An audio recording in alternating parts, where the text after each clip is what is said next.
Nagar Kurnool MLA Kuchukulla Rajesh Reddy గారు చాలా ముక్కుసూటి మనిషి ఉన్నట్టుండు. కాంగ్రెస్ కార్యకర్తలకే పథకాలు ఇస్తాడట, వేరేటోళ్ళకి ఇయ్యడట. భాజపా స్టేజీల మీదనే మైకు వాల్గేటట్టు మాటల స్పీచ్లు దంచుతుండు దొరా. రేషన్ కార్డులైనా సరే, ఇండ్లైనా సరే, ఆ గ్రామ కార్యకర్తలు ఆ గ్రామ పెద్దలు కలిసి కూర్చొని డిసైడ్ చేసిన వాళ్ళకే లిస్ట్ ఇప్పిస్తాం. లేకపోతే ఒక్కరు కూడా రేషన్ కార్డు రాదు, ఒక్కరు కూడా రేషన్ కార్డు రాదు, ఒక్కరు కూడా ఇండ్లు రావు. మనం చెప్పే వరకు నేను చెప్పిన కలెక్టర్ గారు కూడా ఆదేశాలు ఇవ్వడం జరిగింది. మన మంత్రి ఇన్ఛార్జ్ మంత్రి దామోదర్ రాజనరసింహ గారు చెప్పిండ్రు, ఎమ్మెల్యే దగ్గరకు పోతుంది లిస్టు, ఎమ్మెల్యే వాళ్ళ టిక్కు పెట్టిన తర్వాతనే ఆ ఒక లిస్టు రిలీజ్ అవుతుందని చెప్పడం జరిగింది. నేను డిపిఓ చెప్పిన, అడిషనల్ కలెక్టర్ చెప్పిన, ఇన్ఛార్జ్ కలెక్టర్ గారు చెప్పిన, ఇటువంటి లిస్టు మీరు బయట పెట్టి రిలీజ్ చేయకండి, రిలీజ్ చేస్తే బాగుండదని హెచ్చరించడం జరిగింది.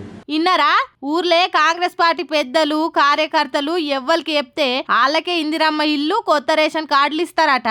జిల్లా ఇన్ఛార్జ్ మంత్రి దామోదర రాజనరసింహ గ్రామాల్లో కాంగ్రెస్ పార్టీ నాయకులు కార్యకర్తలు లిస్టు రెడీ చేసి స్థానిక ఎమ్మెల్యేకి ఇస్తే ఎమ్మెల్యే ఎంపిక చేసిన లిస్టు మాత్రమే ఫైనల్ చేయాలి అని అధికారులకు ఆదేశాలు జారీ చేసిండు. గ్రామ సభ లిస్టు కాకుండా కాంగ్రెస్ పార్టీ నాయకులు కార్యకర్తలు ఇచ్చిన లిస్టు మాత్రమే బయట పెట్టాలి అని జిల్లా కలెక్టరు, అదనపు కలెక్టరు, డిపిఓకి ఆర్డర్లు కూడా ఇచ్చిండని కాంగ్రెస్ ఎమ్మెల్యే చెప్తుండంటే రాష్ట్రంలో ఏం రాజరిక పాలన నడుస్తుందో చూడుర్రి జనులారా.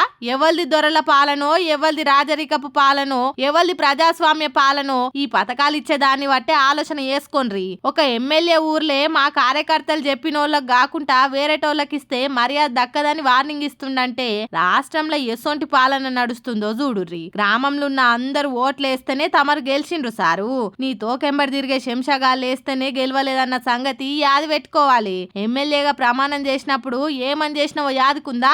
ఎవ్వరి పట్ల పక్షవాతం వహించనని దేవుని మీద ఇమానం తిన్నది వట్టిదేనా? అయితే చూసిండ్రా జనులారా, దేవుని మీద చేసిన ప్రమాణాలకే ఇలువియ్యనోళ్ళు వీళ్ళు చెప్పిన హామీలకు ఇలువిస్తారా అన్నది ఆలోచన చేసుకోవాలిగా.